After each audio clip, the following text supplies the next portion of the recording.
Good evening friends, எல்லோரும் எப்படி இருக்கீங்க? நல்லா இருக்கீங்களா? அதாவது உண்மையான பாசத்துக்கும் போலியான வேஷத்துக்கும் உள்ள வித்தியாசம், அதை எப்படி கண்டுபிடிப்பது, உண்மையான பாசம்னா என்ன, வேஷம்னா என்ன அப்படிங்கிறத பற்றி தான் இந்த வீடியோவில் பார்க்க போகிறோம். ஃபுல்லாக பாருங்கள், பார்த்தா தான் நான் என்ன சொல்ல வரேன்னு புரியும். ஸ்கிப் பண்ணாதீங்க, ஸ்கிப் பண்ணால் புரியாது. வாரத்தில் 3 வீடியோ போட்டுட்ருக்கேன். ஞாயிற்றுக்கிழமை, புதன்கிழமை, வெள்ளிக்கிழமை ஈவினிங் 5 o'clock மேலே போட்டுட்ருக்கேன்.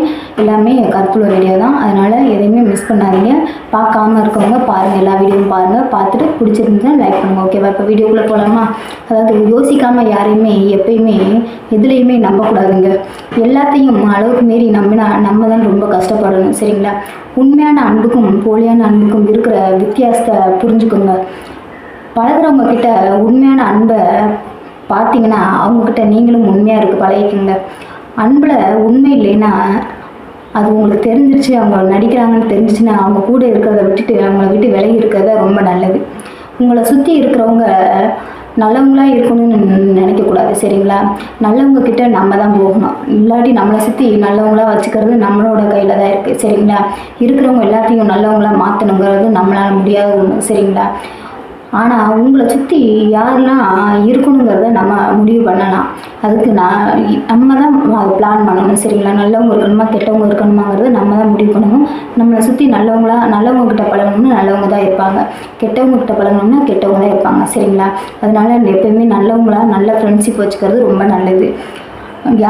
யாருன்னு தெரியாமல் பாசமாக இருந்துட்டு ஃபீல் பண்ணுறதை விட பாசத்தை காட்டுறதுக்கு முன்னாடி அவங்கள முழுசாக நம்ம புரிஞ்சுக்கணும். சரிங்களா? மற்றவர்கிட்ட எல்லாமே தெரியும்னு காட்டிக்கிறத விட ஒன்றுமே தெரியாத மாதிரி இருந்தோம்னா அது நம்மளை மற்றவங்களை புரிஞ்சுக்கிறதுக்கு ஒரு வாய்ப்பாக அமையுங்க. சரிங்களா? எல்லாமே தெரியும்னு சொல்லிட்டு நம்ம இருந்தோம்னா இப்போ நல்லா எல்லாம் தெரியும்னா இப்போ தெரியாமல் நம்ம தேடி வருவாங்க. அதனால் எதுவுமே நம்மளுக்கு சொல்லிக் கொடுக்க மாட்டாங்க. தெரியாத விஷயங்களை நம்ம கற்றுக்க முடியாது. இப்போ தெரியாதுன்னு சொல்லிட்டோம்னா நம்ம தெரியாத விஷயங்களை நம்ம நிறையா கற்றுக்கலாம். அது நம்மளுக்கு தெரியலேன்னா கூட அவங்க நம்மளுக்கு சொல்லிக் கொடுப்பாங்க உரிமையாக. சரிங்களா?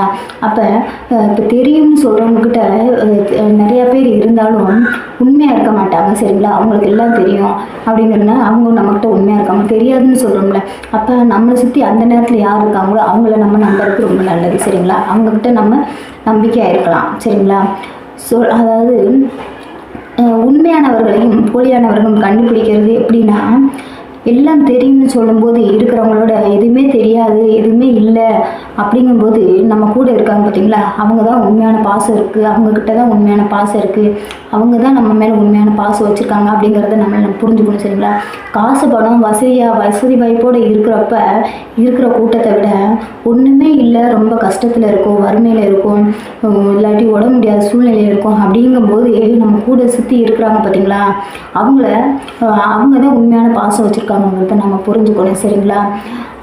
இது என்னென்னா எல்லாரோட கோபத்தையும் தப்பாக நம்ம புரிஞ்சுக்கக்கூடாது.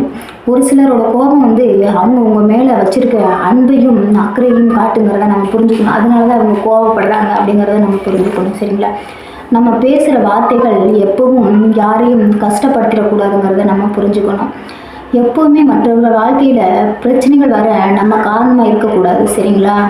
ஏன்னா நம்மளால் ஒரு குடும்பத்தில் பிரச்சனை வரக்கூடாது, அதனால் அவங்களுக்குள்ள விரிசல் வரக்கூடாதுங்கிறத நம்ம புரிஞ்சுக்கணும். அதனால யார்கிட்டையும் எதையும் பேசுகிறதுக்கு கவனமாக பேசணும். பேசுகிற வார்த்தைகளை யோசித்து பேசணும். சரிங்களா? மற்றவங்க மனசை கஷ்டப்படுத்தக்கூடிய வார்த்தைகளை பேசக்கூடாது. எது செய்கிறதா இருந்தாலும் மற்றவங்களுக்கு கஷ்டம் கொடுக்கக்கூடிய செயல்களை நம்ம பண்ணக்கூடாது. சரிங்களா? முடிஞ்ச அளவு நம்ம நல்லதே பண்ணணும். சரிங்களா? நல்ல விஷயங்களே மற்றவங்களுக்கு சொல்லிக் கொடுக்கணும், நல்லதை மட்டும் பண்ணணும், நல்ல விஷயங்களை பேசணும். அப்படின்னா நம்ம சுற்றி இருக்கவங்க யாரும் கஷ்டப்பட மாட்டாங்க, அவங்களுக்கும் நல்லது நடக்கும் அப்படிங்கிறத நம்ம புரிஞ்சுக்கணும். உங்களால் ஒரு குடும்பம் அழிஞ்சிருச்சுன்னு சொல்கிறத விட இவங்கனால தான் அந்த குடும்பமே வாழுது, சந்தோஷமாக இருக்குதுன்னு அப்படின்னு சொல்கிறதுல எவ்வளோ பெருமை இருக்குது, எவ்வளோ சந்தோஷம் இருக்குது. நல்லா பாருங்கள். ஒருத்தவங்களோட சாபத்தை சம்பாதிக்கிறத விட அடுத்தவங்களோட நம்ம சந்தோஷத்தை கொடுத்தோம்னா அவங்களோட நல்ல வார்த்தைகள் நம்மளை பல மடங்கு முன்னேற்றுங்கிறத நம்ம புரிஞ்சுக்கணும். சரிங்களா? யாரோட வாழ்க்கையும் கெடுத்து நம்ம நல்லா இருக்கணும் அப்படின்னு நினச்சி எப்பயுமே நினைக்கக்கூடாது.